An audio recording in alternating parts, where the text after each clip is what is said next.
I've recently got into astrophotography, and to say that this hobby is very complex is, I think, putting it very, very simply. I've only been doing it really for 3 or 4 months, and I've learned a lot, but I've still got a lot to learn and a lot to do. But I thought it might be interesting to like make a video on some things that I've been doing with astrophotography. I would love to do like a whole vlog style, like come out and take pictures of me, get a setup with me and stuff. But I haven't really, I'm still getting used to my own setup. I've got like a new setup recently, so I have been a little bit like about wanting to do that. And plus I feel really awkward, like if people come with me I feel awkward talking to the camera. You'd think the amount that I used to make videos and the fact that I live stream, you think I'd be fine with that, but it's different when it's like people around you in the real world.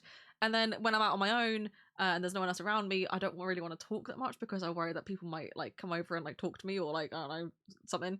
So I would like to do that. Maybe I'll do it eventually, but right now I just wanted to maybe process some pictures that I took last night with you guys, maybe. So let me just show you how I organize things, and we'll go for like a kind of rough talk around what I'm doing and why I'm doing it. But bear in mind, I'm not experienced, I'm not a professional in any sense of the form, so you'll be learning along with me. I'm just going to mention the kit that I use isn't like expert kit. I literally use a DSLR camera. I'm using the Canon 2000D, so EOS 2000D, just because my dad used to use a Canon EOS 2000D. His is actually Astro modified, and I do have his Astro modified one, but I don't know what I'm doing with Astro modified stuff yet, so I'm not even touching it. I have just a regular tripod, although I do now have an Ioptron Sky Guider like mount. So that's basically just like a mount that goes on top of my tripod, and then I put my camera on that, and you polar align it so that it's like at the North Star, and then when the Earth rotates, my camera rotates with the Earth, basically. The one I got wasn't that expensive, so I will link that down below, because by photography stuff, it is pretty cheap. And I mean, I'm a complete beginner. I've watched no tutorials with it, and I've managed to get it to work for me quite easily. So maybe I'll do like a video on that, because I think it'd be helpful, because I haven't found many recent like current videos of people going through that. But I have that, the camera, like the DSLR camera, tripod, and I do have a pretty good lens because I inherited it from my dad. It's a 150 to 500mm lens, pretty big lens, and I also have got quite a good wide angle one. I think it's 10 to 24mm, so that's a very good wide angle lens, but I don't tend to use that as much. I probably should, but I don't. So I have got some pretty decent lenses, which are not beginner friendly lenses, but you can do all this stuff with a pretty standard kit lens if you have one, or you can get pretty inexpensive lens secondhand on eBay or Facebook Marketplace and things like that. So I would recommend doing that. So my kit isn't the best kit. I'll put like a picture up like there, like of what is a bad picture, because it's just I didn't take a very good picture of it, but that's kind of what my stuff looks like when I'm actually set up. But it is a very, very basic beginner, pretty inexpensive setup, but I will just let you know astrophotography is very expensive, so prepare yourself for that, because I didn't realize how expensive it would be when I started up the hobby. So I'm going to start off with two tabs, files tabs open. Two of these open anyway, and I'm going to go in to get my pictures. Okay, so here's all of them there. Now that I've found them, I'm going to go into my own pictures one, and I'm going to open a new folder. Technically, I'm going to open it in this one because I've done this particular one before. I'm doing the Pleiades. I don't think I've mentioned that yet, which is also called the Seven Sisters. And I'm just going to call this Pleiades third attempt. And then I did this on the 13th of the month. So let me, I'm going to add 3 new folders to this, and I'm going to name one, oh no, I'm going to need to do 4. I'm going to name 1 flats, I'm going to name 1 lights, 1 darks, and then another one which is going to be called bias. I am not really the best person to tell you what these mean. I did find a great YouTube channel called The Heavens Declare. They don't make videos very often. They've actually not got that many videos in general, but they last uploaded 2 weeks ago with a similar video to the one that helped me. So I'll link their channel and the video that I initially saw down below, because it was very, very helpful. It's a 30-minute video, which sounds like a lot, but actually it fit a lot of detail into this great with honestly fantastic editing and humor. So 10 out of 10 for that guy. I have subscribed despite the fact they don't make a lot of videos, but hopefully they make some more, because I find their content very, very helpful. But for the sake of, if you can't be bothered, or if maybe the video gets taken down or isn't accessible at one point, I'll put it on this picture on screen just now. That's what you should be taking for them. But dark frames basically, I think, help get rid of any dust. No, that's the light frame. I don't know. I've really forgotten what they do and it kind of confuses me. But essentially they're just your calibration frames. I heard that word a lot when I was first learning and no one ever explained what they were, so this is why the Heavens Declares video was really helpful, because it told me everything that I needed to know. So your flats are the actual pictures of the stars, your lights are light frames, your darks are some sorts of dark frames, and then your bias are other sorts of dark frames. So I'm gonna find the ones that I took for the actual lights, not the lights. It's actually a bit easier for me to just do it this way. So these are my light frames. Aren't they? Are they my lights or my flats? They're my flats. Never mind. I'm gonna take my flat frames, which are the light ones, which always confuses me, and I'm gonna move them over to there. I'm going to then get my lights, which will be above this. So these should all be the same settings down here. And I don't know how many I actually took, so I'm gonna have to have a quick look at that, how many I took. So, okay, so mine started from here. And the reason why I find it easier to do these ones first is because it at least gets out of the way, and while you're looking for the start of this, you can just move it over. So I start from there to there. So I've got 111 pictures, which is actually more than I thought. And this will go into your lights. So your light frames are the actual images. And if I just open one of these images for you, that's literally just straight up black. Why is that straight up black? Oh, wait, no, it's not. I didn't take 111 images. I forgot I took some calibration frames first. So this is what like the light frames look like, though it is a raw image, so it's not going to look like this for long, but this is what it looks like as a blank thing. This is a 30-second exposure. Settings are just here. So 30-second exposure, f5.6, 247 millimeters focal length.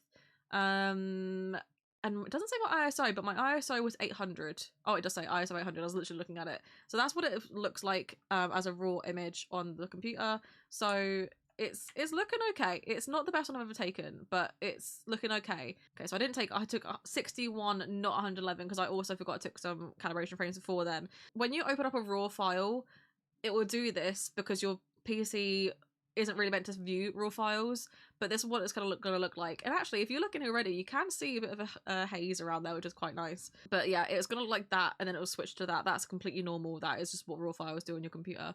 So I took 61 pictures at 30 seconds. At 30 seconds, I don't know the maths to be on the screen of how long my exposure is right now, but I'm not going to be able to use all those frames, and I know I'm not going to be able to because it kept getting cloudy. So that's my lights. So my flats are the light ones, my lights are my actual pictures. My bias frames will be the next ones. I always find it easier to set the bias frames first. So that would be these ones, and there's 50 of them. So like I showed you earlier, it should be 50 for the flats, no, 50 for the darks and the bias, and then 30 for the flats. I don't think it really matters that much. I could be wrong, maybe it does matter, who knows. And then lastly, I'm going to go for these ones, which should be about 50 of these. Yeah, 50s, and that's darks. So they all do different things. The flats, I think, get rid of the dust and any vignetting. The darks get rid of your thermal noise, and I can't remember what the bias does, but that's basically what that is. So whilst those are all arranging, I can close this window down. I don't need this anymore. I'm going to open up Deep Sky Stacker. So, oh, that's the wrong one. I was literally about to say, don't open the wrong one. Let me turn my camera off. So it comes up with two. You've got Deep Sky Stacker, or you've got this one, which is Deep Sky Stacker Live. You don't want the live one. You can use the live one, but I have no idea how to. So just don't go for that. So this is what Deep Stacker looks like. It's a little bit like, what the hell is this? I'm actually going to move my camera down here. First of all, you're going to open your picture files, and it does say which ones. It says up here, open light frames. It's pretty easy. So you just need to go to where you've stored these pictures. So mine's in Pleiades, third attempt, and open light frames. So if you're not sure which ones to like put in here, like it will literally tell you open light frames. You're done. Dark frames. So I'm going to go to the same bit. Open dark frames. Lovely. Oh god. Open flat files. Wow. Flat files. Did I take 30 of them? I did take 30. And then open offset/bias files. I think offset is another sort of file. And there's also dark flat. I've not seen anyone talk about either of those. If offset is one and dark flat is one, I've not seen anyone talk about this. So I'm just going to do bias frames. That's all I stick to. So I'm going to check all up here. So I've got 61 light frames, 50 darks, 30 flats, no dark flats, and 50 offset/bias frames. That's fine if you don't have any of that. As far as I'm aware, that is okay. So you want to check all, and they want to register checked pictures. So that's basically going to register all of these. I am going to turn off stack after registering just so I can kind of double check this stuff, because I know some of these pictures aren't going to be great, so I want to check them beforehand. I don't quite know what the point of this is. I do, but I don't. So I'm going to register like star detection threshold. So this detects amount of stars. I think you need like a decent amount here, but not too many, because I think how many you detect takes longer to process it, but I think the amount of detected stars helps you stack them to stay together. Like that helps the stacking. So I'm just going to kind of keep it around about the 100-ish mark. I think that's about right. That will just depend on how many images you get and things like that and whatever, and how clear your images are. I think this isn't a tutorial for Deep Sky Stacker, this is just you doing it with me. So that's just the advanced there. So recommended stacking, from what I've seen from other people say and from what I've experienced so far, is this stuff is usually pretty all right. Things in red, it kind of makes you, it's asking you basically just to double check that that's correct. I don't honestly know what these things are, but I've usually the default stuff is pretty fine, so I'm just going to ignore that. I'm going to leave that all as it is. But sometimes, depending on what you're doing, you might get other options. Like this one, you've got use Sigma clipping combination method or use auto adaptive weighted blah, blah, blah, blah. So sometimes it will give you like an option of whatever.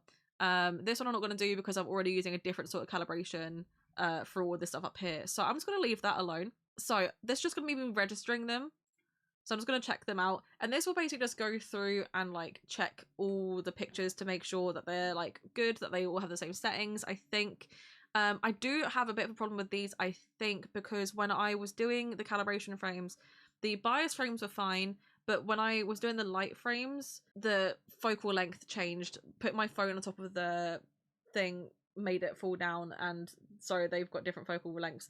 So I don't know if that makes a big difference. So I'm not expecting massive results here, but if it hasn't thrown me an error, it hasn't thrown me an error. So I'm hoping that it's all fine and it's going to work out all right, but I don't know. So this can take some time depending on how many pictures you have. Because I've got 61 light frames and the 30 seconds per thing, it shouldn't take too long. Maybe takes a couple minutes. But if you're doing like hundreds of pictures, it might take like hours. Like it can take hours. So I'm just gonna skip ahead so you guys don't have to watch this with me, but I'll come back to you when that's all done. Okay, so these are all checked now. So what this has done is given me like a score on all the pictures. It doesn't do this for the calibration frames. It only does it for the light frames. So you can see the score here. So I'm gonna filter for the score at the top, and I'm gonna go down because I mean if you click on this, it will give you a preview. This is what my highest scoring picture is, and that's a respectable score, but it's not the best score. And if I zoom in, I mean, it looks all fine. Unfortunately, I did have quite like a intermittently cloudy and quite a windy night last night, so it's not the best, but this is like the best picture I've got. And if I scroll right down to my least, oh, I've even got negatives. Oh, I've even got bad pictures in here. So if I go to like a negative 0.34, this is what it looks like. It's star trailed. It's not looking very good. I've got a negative 4.25. Yeah, the wind would have got to that for sure. That's like not great. You know, that's that could have been better. That could have been better. So I'm basically going to uncheck a lot of these at the bottom. Now, if you click onto like these ones down here, these are your darks. So these aren't going to have a score. So that's how you know what you've got. So I'm going to uncheck. Let me just see how bad they kind of get, because you want to get rid of the bad ones, right? So I think I haven't got a lot of data, so I might have to keep a bit more in than what I want to, but I'm going to uncheck everything that's below 100, because I think above 100 it looks fine, just because I think these ones will really skew the stack and not make it look that great. So I've unchecked 12, which isn't great because it means I've not got a lot of time to put into this now. Realistically, with astrophotography, you want to have as much in there as possible, but this will be fine. So I'm going to click stack checked pictures, and it'll come up with another set of stuff basically. So it's telling me I'm going to get 24 minutes and 30 seconds total exposure time. So I've taken 30-second pictures and I've got 49 of them, which equates to 24 minutes and 30 seconds. I would have loved to have had 25 full minutes just to round it all off, make it easy to remember, but you know. And this is kind of the settings I agreed on beforehand. In regards to stacking parameters, I was recommended by someone, I can't remember which channel it was now, I'm so sorry, to change it to mosaic mode, because especially if your setup isn't tracked and guided like mine is, or like a lot of people's are, even if it is, sometimes it can go slightly out of whack, or you might move the camera a little bit. This will basically mean that when it aligns it, you'll get a bit more of a full picture. So this picture kind of shows, like, if you have the target down here in one picture and the target down here in one picture, like, it will align and you'll get a bit more data. Where if you go to standard mode, you only kind of get what's there, you don't get any more. If you go for like intersection mode, you get a lot less, so it only sticks to what you're looking at, sort of thing. So mosaic mode is kind of what I was recommended, and enable 2x drizzle was recommended. I don't really know what that does, but that is kind of just what that is. The only thing that you should really change is the output file. You should change this. This looks so Windows 95. You should change this to be in the light frame file. Just when you're processing this, it will generate an autosave file, which I will show you.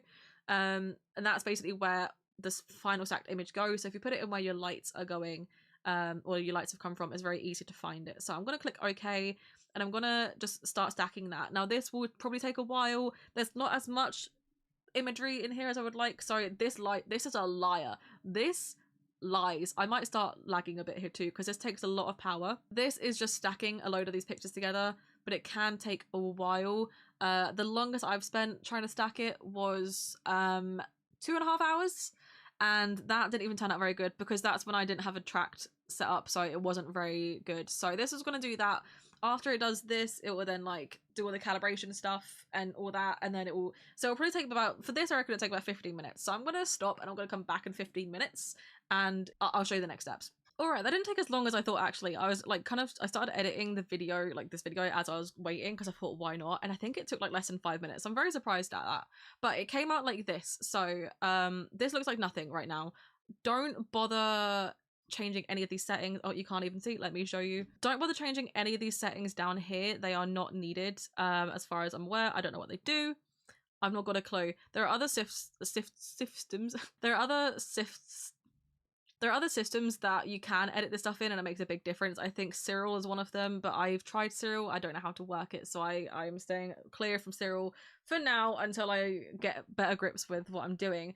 But this will have made autosave, like I said, in here. So this is the autosave, and this is essentially just this picture, just like kind of compressed into an autosave file. So I am going to straight away open this with Photoshop. Okay, so this is what it looks like in Photoshop. So there's a few things I need to do straight away. I've realized I'm kind of doing this in the tutorial way, so I'm going to try and change the narrative, because this is not a tutorial. I don't know what I'm doing. I'm just showing it to you, really, because it's a big trial and error. But the first thing you do need to do if you're doing this is you need to change the mode up here to 16 bits.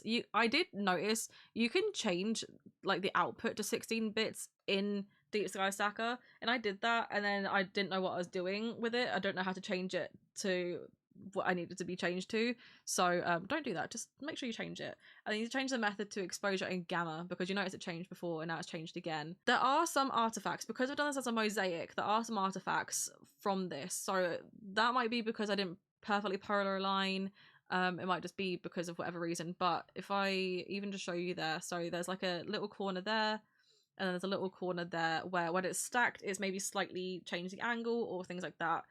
That is quite typical for a lot of things, so I think it's generally advised to crop your pictures anyway, because you might get like weird vignetting, you might get some weird like just things like that in general. So I'm just going to crop that in just a little bit. That's kind of what we got, and looking at this you can't really see much, but to be fair, actually you can kind of see some sort of, like mainly here you can see some sort of discoloration, but not really that well. You got to process it. This is essentially like every single like astro picture you take, apart from like really obvious nebulas. I'll quickly show you one I took the other week, which was literally just a single exposure. So I took this one, which is just one single exposure, and this only had a slight little bit of editing. I didn't even like edit this much. I just boosted the saturation a tiny little bit, but that's all that I really did for that, and that is pretty much straight out of the camera.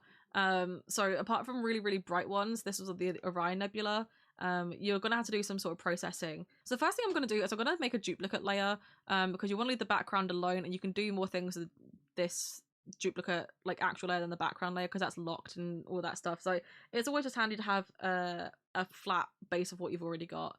And I'm going to stretch the data. So stretching the data, I'm going to explain this really badly, essentially is pushing the data of the raw image to its limits, and I don't quite know how else to explain it. So this is like the levels adjustment.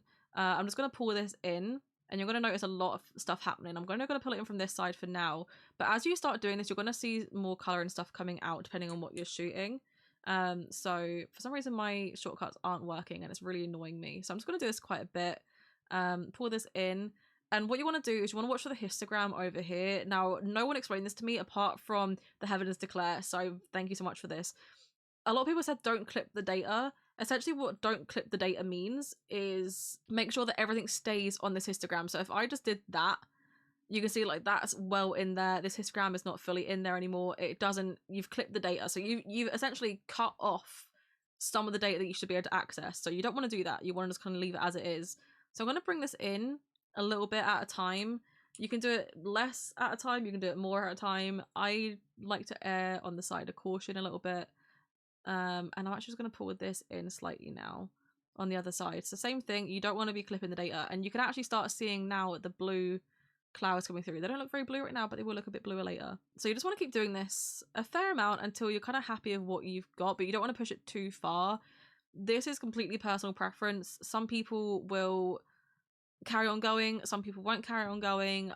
I'm still learning and my setup isn't the best, so I can't really push things too far, which is a shame. And honestly, I'm already looking at this thinking there's not much I'm going to be able to do with this because it was very rubbish. It was a very rubbish night. So I'm going to keep pushing this just a bit more. And I'm seeing some more stuff coming out. My problem is I've got my OBS on my good monitor and my Photoshop on the bad monitor, and I can't be asked changing it around. So actually I'm having to look at like OBS to see what I'm doing a bit more in better quality because I need to get a different monitor.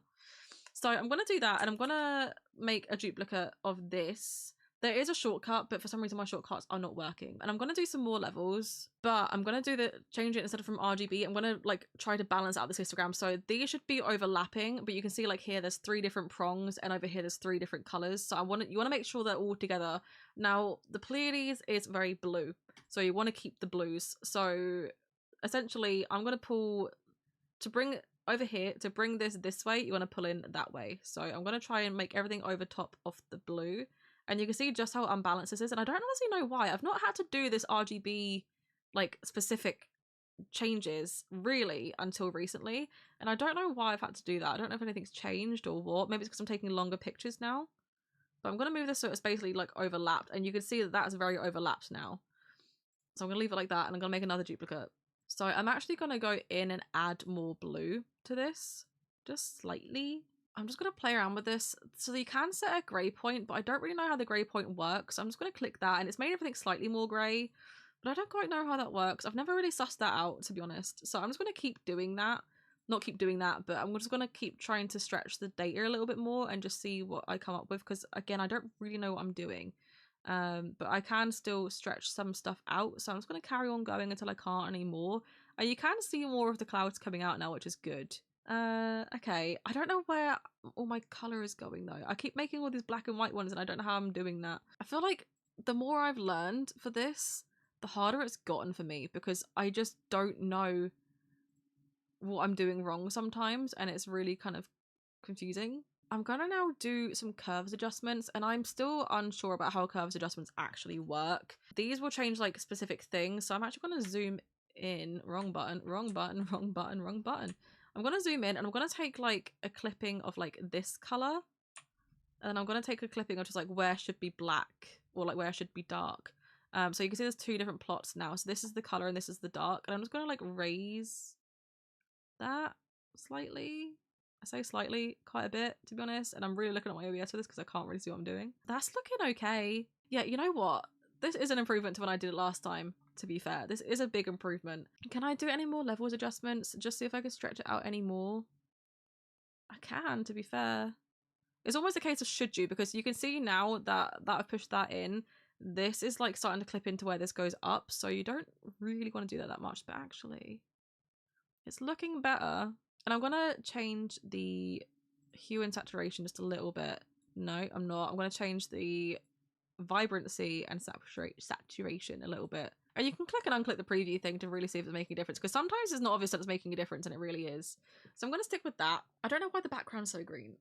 I mean, the green is on the histogram, I know that, but I don't know why it's done that. Again, I told you I don't know what I'm doing. I'm going to just get rid of some of the green, and hopefully that brings out the blue tone. Oh, perfect. I'm going to start cropping this a bit more in now, because you can see this gradient over here. It's not quite as obvious because my head's in the way, but you can see how like here is quite dark and here it's quite light, and I actually prefer the colors here than over here. I think up here looks too over processed, but this is just light pollution.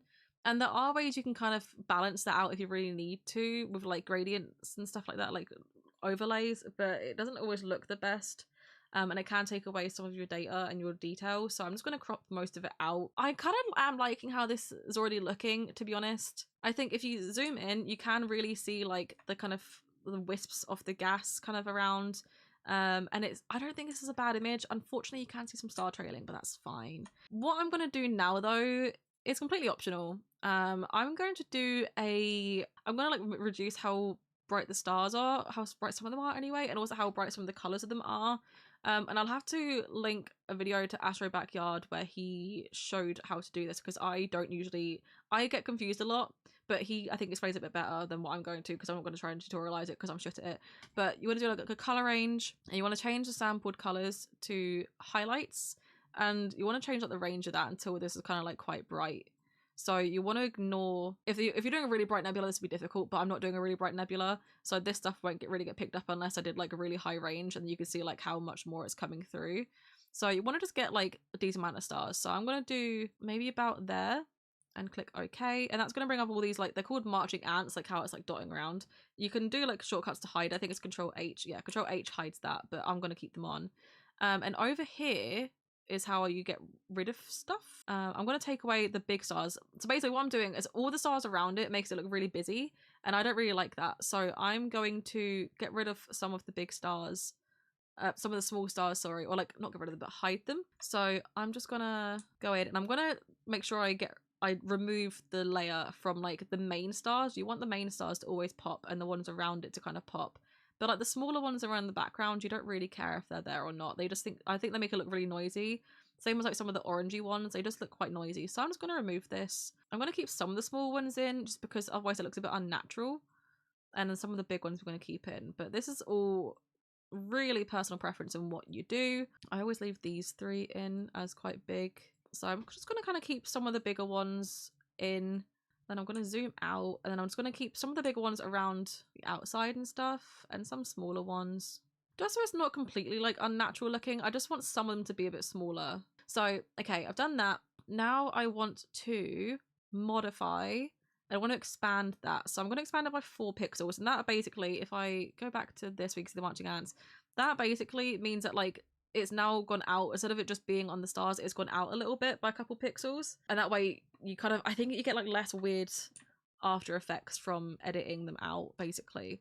And I'm going to go back into that, and I'm going to modify it, and you want to feather it so it's not so harsh, and you want to do that apparently by like half. So if you expand it by 4, you want to feather it by 2. Expand it by 6, you want to feather it by 3. It just really depends, and I tend to fuck up with this a lot, so I tend to do quite a lot of different attempts with it.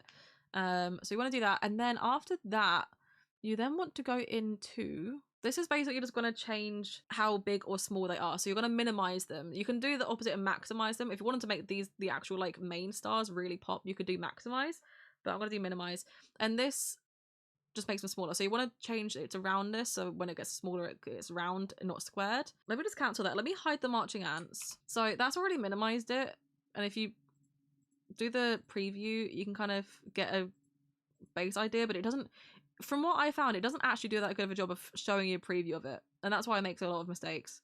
So I'm just going to put it to 2 pixels and leave it at that. And then if I show you, so this is what we've got now, and if I do this, you can see it actually makes quite a big difference. It's not massively different. You could make it even more different if you wanted to. You could just like get rid of bigger stars around it if you wanted to make the main ones really pop. But I quite like the subtle look of it. It just dims them down slightly. Now, the only other thing I don't like, I'm going to duplicate this again. And also, make sure when you do that, because I've hidden the marching ants, but they're still there, make sure you, like, deselect layers. And I'm going to do a similar thing again, but I'm going to try and get rid of all the orangey ones. I don't like the look of the orange stars. So I'm going to do the exact same thing, basically, which is color range. And instead of highlights, I'm going to do sampled colors. And I'm going to find a pretty deep orange star that I don't like the look of, and I'm gonna do the fuzziness for that. Is it the fuzziness? Yeah, I'm gonna range that right up to capture, like, not right up, just to capture a lot of the orange ones, because sometimes I don't do enough. And I'm just gonna do okay, and this I'm not gonna deselect any of them, that all the ones that are there are gonna be there. And what I do for this one to kind of make it easier is I change the hue to hue saturation, and I'm gonna zoom in to maybe like quite a bright orange one like here. And I'm going to change the hue so it's a bit more blue. Okay, I changed it to so it's a bit more blue. Oh, you know what, actually, what I need to do first is, this is what I've never done before, and this actually will probably make a big difference. I always forget to do this. I'm going to modify it again and expand it by 4. You can see how that jumped up now. And I'm not going to bother feathering this one. I don't think that'll make much of a difference. So I want to change the hue so it's a bit more blue. And I'm going to put the saturation down quite a lot to get rid of the color. And then I'm going to put the brightness right up. Or maybe not right up, right up. Maybe just a little bit up. Okay, and if I hide the marching ants again and I change the preview, you can see a big difference in that already. If you just look at that star in particular, even like maybe the ones down there, you can see a big difference. It does look a little bit unnatural. Probably should have feathered it a bit more, but it's not going to be that obvious. So if I click OK, deselect everything, and then... So if I just show you the difference between that now, it just makes it look a bit less noisy again. So there are still some orange ones, because there's still some orange ones down there that are basically not touched. And you could go back in, oh, they have been touched a little bit. You could go back in and do a bit more, but I'm actually kind of happy with how that looks. And actually, I wasn't expecting much from this because I've only got 24.5 minutes of data, but I'm actually really, really happy with what I've got here. Considering the fact that it was really like kind of semi-cloudy night and it was quite windy, I was having to like stand in front of my camera, my tripod, just to shield from the wind, and I was freezing because I couldn't walk around, I couldn't get my blood moving, I was so cold. But I'm actually really happy with this. I think the next thing I'm gonna do, just to see how it goes, I'm gonna just maybe see if I can boost the vibrance and saturation just a little bit again, just a little bit, just to make it a bit more blue. Yeah, I'm loving how that looks, to be honest. Okay, and I think I'm going to call it good there. I think that's honestly fine. There are a few things I could change. I could add a quick layer in the bottom, like a gradient layer, but I can't remember how to do that. And that was something that Heavens Declare showed me how to do. So you can add like an extra layer down there, but I don't want to get rid of any of this. I'm actually very, very happy with what this has turned out like. And I kind of want to show comparisons of what I did before for the Pleiades. This is my 3rd attempt now. No, I don't have the original. So this is what I got last time. And this was untracked. This was just me taking shorter pictures and exposures. I do not remember how many pictures this was. I can find it on Facebook actually. Give me a sec. So I'm actually just going to show you what I got last time. So I don't remember the specs for this one. This was my first ever attempt at the Pleiades. I didn't like it. You can't even really see like any of the blue. You can see hints of it, but it's very star trailed, and I was never happy with this. Like, there's not even a time ever that I was happy with this one. My second one though, which is here, this one was 515 frames at 14 minutes total exposure. So bear in mind, I've got 49 frames now with this one, and that was 24.5 minutes. I did a lot more because I didn't have the stuff to track it and get the better data, but I'm still really happy with how this looks. Obviously Facebook's compressed the file a lot more. If I literally just showed you it from here, I think this is the one I actually uploaded because I was happy with like that stack, but that was like, it's still a lot better than the first ever attempt I did. It's still better than this, like it's still better than this by miles, but I think you'll probably agree that this is way better than both. I hope that you agree, because I personally I'm a lot happy with it. But there are still things I probably could have done, still things I probably could have done better, things I could have done differently. I know that if you change the stacking settings, some things can be different and better, but I don't really know enough about that yet. I'm still very, very new to all of this stuff, so like don't judge me too harshly. But I am really happy with how this looks in general. So yeah, like I think it's fine. I'm just gonna save this, and I'm gonna put this in a group that I'm in, which is an astronomy group that my dad helped found, and be like, look at my progress, because I'm using the Pleiades as like my progress, like my learning progress thing, because I've now taken 3 different sessions with the Pleiades. Obviously I just showed you the other 2, and this is by far the best, and I think it's a really easy target for me to shoot at any time of year. And I think it's just a good thing to keep consistent with, so I'm really, really happy with what I've got. It's still not perfect, but it's a lot better. So it's very personal preference. Some people might not have reduced the stars, some people might have changed a lot more. Some people, I know that some people, especially for some nebulas and stuff, will like dim the inner stars and stuff, but I don't think it needs it. I think Pleiades really shines on its own. But yeah, thanks for like processing with me. I tried to not make this a tutorial because it's not a tutorial, but I'm hoping that anyone who's beginner like me can maybe like get some use out of this and can maybe follow along. And I would love to do a bit more. I want to try and shoot the Orion Nebula properly, because the last one went out to try and shoot it, It was hella cloudy, so that's why I only got like the single exposure that I showed you earlier. So I'd love to actually give that a proper go and see how good I can get, because I'm really impressed with my single shot exposure. So I'm wondering how much I can get for like a couple of hours of actual like imaging. That could be really, really good. But yeah, let me know if you want to see more of this stuff. I will just address, this channel used to be very, very active. I used to upload twice a week. And I did that for like a year. Like I did, maybe not a year. I did it for quite a while, and I've been away for a long time. The last video I uploaded was in December 2022. That was me like saying, I shaved my head. Technically not the last video. The last video I made public, it was a hidden video that I've made public as a tribute to my dad.